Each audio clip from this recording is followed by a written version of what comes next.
عمیر نیازی صاحب، آپ کے ساتھ شرمیلا فاروقی صاحبہ بھی موجود ہیں جو ایک پارٹی کو ریپرزینٹ کر رہی ہیں، پاکستان پیپلز پارٹی کو، اور نعیمہ کشور صاحبہ بھی موجود ہیں جو JUIFA کے موقف کو ریپرزینٹ کر رہی ہیں. آپ لوگوں کا سٹانس یہی تھا کہ یہ جو آئینی ترمیم کا پیکج لے کر آ رہی ہے گورنمنٹ، یہ ناانصافی بھی ہے اور یہ بددیانتی پر بھی مبنی ہے. ہم اس کو کیا کہیں؟ آپ لوگوں کی جیت کہیں جس کے لیے آپ لوگوں نے کوشش نہیں کی مولانا کو راضی کرنے کی صورت میں، یا پھر یہ کہیں کہ ابھی آپ لوگوں کے لیے مشکلات ٹلی ہیں، شاید حکومت دوبارہ اس پہ کوشش کرے؟ نہیں دیکھیں، مشکلات ہماری نہیں، یہ تو بنیادی طور پہ دیکھیں ادارے تصادم میں جا رہے تھے. جس طرح کی کانسٹیٹیوشنل امینڈمنٹ پروپوز کی تھی، اگر اس کو آپ نے شک بہ شک دیکھیں تو ایک آلریڈی آپ کے ملک میں ایک آئینی کورٹ موجود ہے جس کا نام سپریم کورٹ ہے، اور اسی کورٹ کو لے کے آپ چلتے ہیں، وہی سارے فیصلے دے رہی ہے. اب اس کے چند فیصلے آپ کو پسند نہیں آئے تو آپ نے اقدام اٹھا لیا کہ ہم اس کورٹ کو کسی طرح سے جو ہے نا تہس نہس کر دیں اور اس کی جگہ ایک اور سٹرکچر اس کے اوپر کھڑا لا کے رکھ دیں. تو یہ تو دنیا میں کہیں نہیں ہوتا جو یہ کرنے جا رہے تھے. تو اسی چیز کو مد نظر رکھتے ہوئے کیا اور اس کو اپوز کیا. اور دیکھیں، اگر ہم اپوز نہ بھی کرتے، ایک آپ فرض محال یہ سوچ لیں کہ یہ ترمیم پاس بھی ہو جاتی، تو کیا یہ ترمیم عدلیہ کے سامنے اس کے ٹیسٹ پہ کھڑی رہتی؟ وہ عدلیہ کے معیار پہ اس نے اترنا ہی نہیں تھا، جو بیسیکلی بنیادی کارڈینل پرنسپل ہے انڈیپینڈنس آف جوڈیشری کا. جب ایگزیکٹو نے انٹرفیئر کرنا ہے، ایگزیکٹو نے بندوں کو اپوائنٹ کرنا ہے، ایگزیکٹو نے ججوں کے تبادلے کرنے ایک صوبے سے دوسرے صوبے میں، تو وہ کس طرح سے اس نے سسٹین کرنا تھا؟ یہ تو بنیادی پرنسپلز کی منافی ہے. الجہاد ٹرسٹ کا کیس بڑا ڈیٹیل ورڈکٹ 96 میں آیا تھا، اس کے بعد کافی پیرامیٹر چیزیں طے ہو گئیں. تو آپ یہ کیا کرنے جا رہے تھے بنیادی طور پہ؟ تو مجھے تو سمجھ ہی نہیں آئی کہ مطلب اتنی اجلت میں اور اتنا آپ سمجھتے ہیں کہ اداروں پر تکیہ کرنا یا کسی چیف جسٹس کے بنا پر چلنا یہ غلط ہے؟ کسی بھی جمہوریت میں نہیں ہونا چاہیے اس طرح کا کام. دیکھیں، بندوں کی تو بات ہی نہ کریں. بات اس وقت کیا کر رہے ہیں کہ دیکھیں ادارے ایک دوسرے کے آمنے سامنے ہم پچنگ کرنے جا رہے تھے، کیونکہ نہیں تو وہ پچنگ ایسے ہی ہوتی ہے نا کہ اگر اس طرح کے بیان سامنے آگے کہ 2 مہینے بعد دیکھ لیجیے گا گورنمنٹ چلی جائے گی کیونکہ منصور علی شاہ صاحب چیف جسٹس صاحب لگ جائیں گے، تو آپ لوگوں کے بھی اینڈ پہ وہی چیزیں ہو رہی ہیں جس کا الزام آپ حکومت پہ لگاتے ہیں.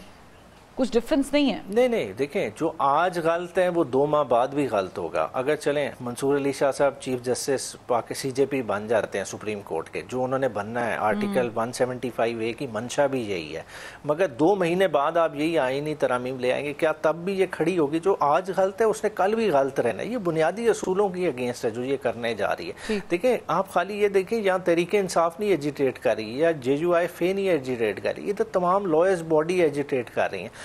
ہر کوئی جو تھوڑا بہت کانسٹیٹیوشن کی اسکیم آف تھنگ سمجھتا ہے وہ سمجھتا ہے کہ یہ غلط ہو رہا ہے.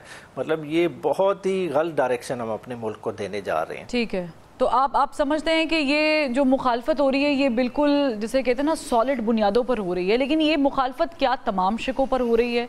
اس کے اوپر بھی ڈسکشن کرنا لازمی ہے. تو شرمیلا فاروقی صاحبہ، آپ لوگوں کا جو سٹانس ہے وہ انیشلی کن کن شکوں پر؟ آپ نے بھی تھوڑی دیر پہلے کہا کہ کچھ چیزیں ظاہر ہے ہم اپنا مسودہ تیار کر کے دیں گے، نکالیں گے، تو کون سی چیزیں ہیں کہ جس میں آپ گورنمنٹ کے ساتھ آن بورڈ ہیں کہ ہاں یہ والی بالکل ٹھیک ہیں شکیں؟ دیکھیں جی، ہمارا تو کہنا یہی ہے اور ہماری خواہش یہی ہے کہ ایک آئینی عدالت بنے جو آئینی معاملات کو دیکھے، تاکہ جو باقی دیگر مقدمات ہیں ان کے حوالے سے سپریم کورٹ اور ہائی کورٹس اپنا کام کر سکیں. ابھی تو یہ ہوتا ہے نا کہ ہر آئینی معاملات کے اوپر بھی آرٹیکل 184(3) کے اندر ہر کوئی جو ہے وہ سپریم کورٹ سیدھا پہنچ جاتا ہے. بات یہ ہے کہ اس میں تو کسی کو اعتراض نہیں ہے کہ آئینی عدالت بننی چاہیے، لیکن اس کے موڈس آپرنڈائی کے اوپر لوگوں کو اعتراض ہو سکتا ہے کہ اس طریقہ کار سے ہونا چاہیے یا اس طریقہ کار سے ہونا چاہیے. اب ہم نے اپنا جو طریقہ کار ہے جو ہم سمجھتے ہیں کہ موضوع ہوگا وہ ہم اپنا مسودہ بنا کے حکومت کو بھی دیں گے. لیکن اگر آپ الٹیمیٹلی آئینی عدالت کا قیام کرتے ہیں تو پھر سپریم کورٹ کی جو پاورز ہیں ظاہر ہے کہ وہ کم ہوں گی. چیف جسٹس کی جو حیثیت یا اس وقت امیج ہے یا پاور ہے اس میں ظاہر ہے کہ کمی ہوگی.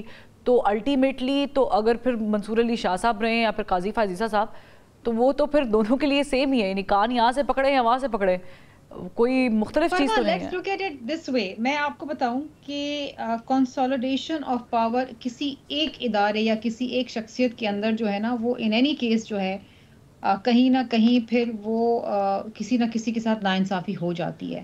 دیکھیے جب فیڈرل شریعت کوڈ بنی 1980 میں تو سارے شریعہ کے معاملات وہاں جاتے ہیں. اس کا مطلب یہ نہیں ہے کہ وہ معاملات سپریم کورٹ سے لے کے ادھر دے دیے تو جی سپریم کورٹ کی اتھارٹی ایروڈ ہو گئی. Let's not look it this way. شریعہ کے بہت سارے معاملات ہیں اور اب وہ فیڈرل شریعت کوڈ دیکھتی ہے, یہ ان کا ڈومین آ گیا ہے. اسی طریقے سے آئینی معاملات اب ایک کانسٹیٹیوشن کوڈ دیکھے گی. اتنے سارے مقدمات ہیں, جس طرح میں نے پہلے کہا, انہیریٹنس کے معاملات ہیں, لوگوں کی اپیلز ہیں, پراپرٹی کے معاملات ہیں, سو مینی کارپوریٹ ایشوز ہیں جو سپریم کورٹ میں جاتے ہیں, جو زیر التوا ہیں, ان کے فیصلے نہیں ہو پاتے بیکاز وقت کی قلت ہے, ججز کی قلت ہے. سو کیوں نہ ان بیکاز اس سے براہ راست عوام کے لیے آسانی پیدا ہوگی.